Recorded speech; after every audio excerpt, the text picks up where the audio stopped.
Have you ever imagined your favorite city slowly disappearing beneath the waves? It sounds like something out of a science fiction movie, but for millions of people around the world, it's a terrifying reality.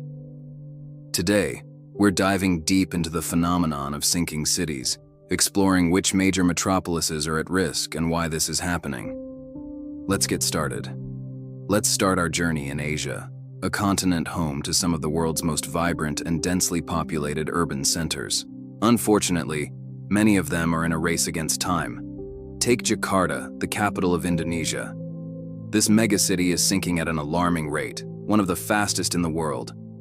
Parts of North Jakarta have sunk by more than 2.5 meters in just 10 years. Imagine the ground floor of a building becoming the basement. The primary culprit? Excessive groundwater extraction.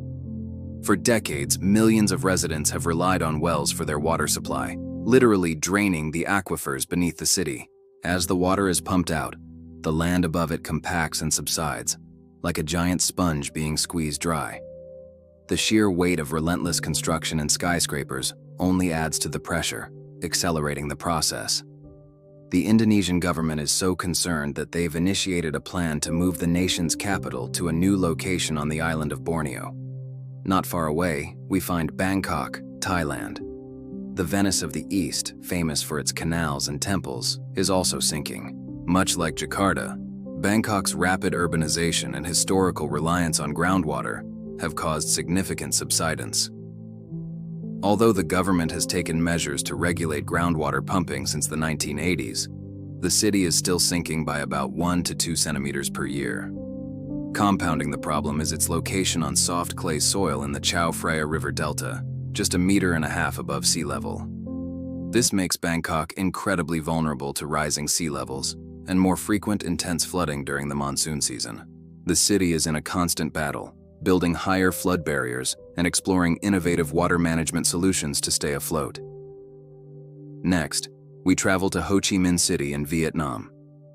Situated on the low-lying plains of the Mekong Delta, this bustling economic hub faces a similar plight. Heavy urbanization, coupled with the extraction of groundwater for its growing population and industries, is causing the city to sink. The delta itself is a dynamic system, but human activity has disrupted its natural balance. Upstream dams on the Mekong River trap sediment that would naturally replenish the delta, further contributing to the land loss.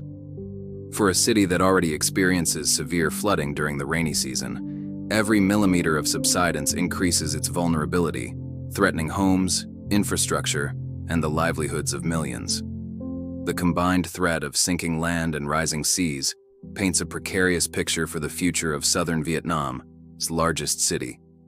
Now, let's cross over to Europe, where the problem is just as real, though perhaps more ancient. The first city that comes to mind is, of course, Venice, Italy. For centuries, the floating city has captivated the world with its romantic canals and stunning architecture. But its beauty is fragile. Venice was built on a marshy lagoon, on unstable sediment, and it has been sinking almost since its inception. The sinking is a combination of natural geological processes and human impact, including past groundwater extraction for industry. While the rate is much slower than in Asian megacities, about 2 millimeters per year, it's continuous. When you combine this slow, steady sinking with rising sea levels, the result is acqua alta, or high water, which floods the city's famous squares and alleyways with increasing frequency and severity. To combat this, Italy has constructed a massive and complex system of mobile sea gates called the MOSE project, designed to temporarily seal the lagoon from the Adriatic Sea during high tides. It's a monumental engineering effort to protect a priceless cultural treasure. Another European example is Rotterdam in the Netherlands. Much of the Netherlands is famously below sea level, a nation that has spent centuries mastering the art of water management with its intricate system of dikes, canals, and pumps. Rotterdam, home to Europe's largest port, is no exception. The city is built on a delta of soft peat and clay soil, which naturally compacts over time. This subsidence, combined with sea level rise, poses a constant threat. The Dutch are world leaders in climate adaptation, constantly innovating with climate-proof architecture, floating homes, and room for the river projects that give floodwaters more space instead of just walling them off. Rotterdam is a living laboratory, showcasing how a city can proactively adapt to the challenges of living on sinking land in a changing world. Now let's head to North America, where the United States is facing its own sinking city crises. Perhaps the most dramatic example is New Orleans, Louisiana. The city's vulnerability was tragically exposed during Hurricane Katrina in 2005. Built on the Mississippi River Delta, much of New Orleans is already below sea level. Its subsidence is caused by a combination of factors: the drainage of marshlands for urban development, which causes the organic rich soil to decompose and shrink, and the extensive levee system along the Mississippi River. These levees, while protecting the city from river floods, also prevent the natural deposition of sediment that would historically build up the land. Without this replenishment, the delta is sinking and eroding. It's a complex problem where the solutions for one issue have inadvertently worsened another. Further west, in Texas, we find Houston. While it may not be on the coast, Houston is also experiencing significant subsidence. Like many of the other cities we've discussed, the primary cause is the aggressive pumping of groundwater to support its massive population and industrial sector, particularly oil and gas operations. Some areas of Houston have sunk by as much as 10 feet over the last century. This sinking increases flood risk, especially during the intense rainfall events that hurricanes like Harvey bring. When the ground sinks, it reduces the effectiveness of drainage systems and creates low-lying areas where water can pool, turning heavy rain into catastrophic floods. And we can't forget Miami, Florida.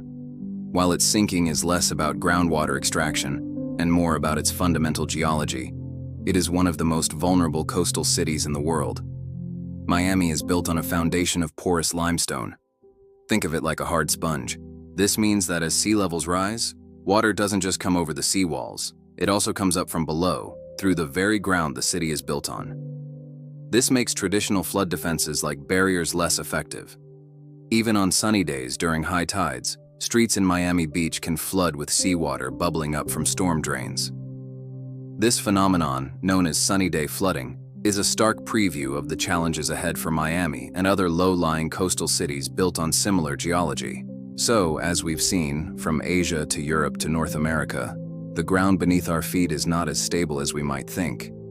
This isn't just a future problem. It's happening right now, reshaping coastlines and putting millions of lives and trillions of dollars in infrastructure at risk.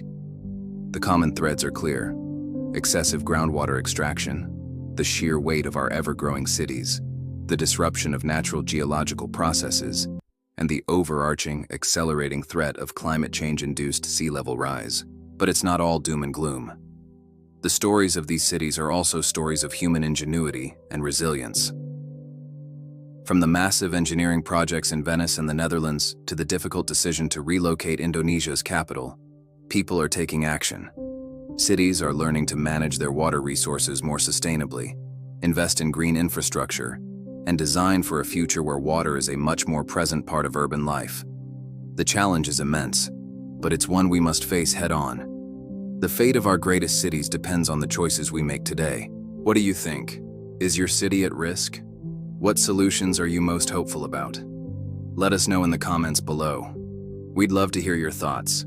Thanks for watching, and if you found this video insightful, please give it a thumbs up and subscribe to our channel for more deep dives into the forces shaping our world.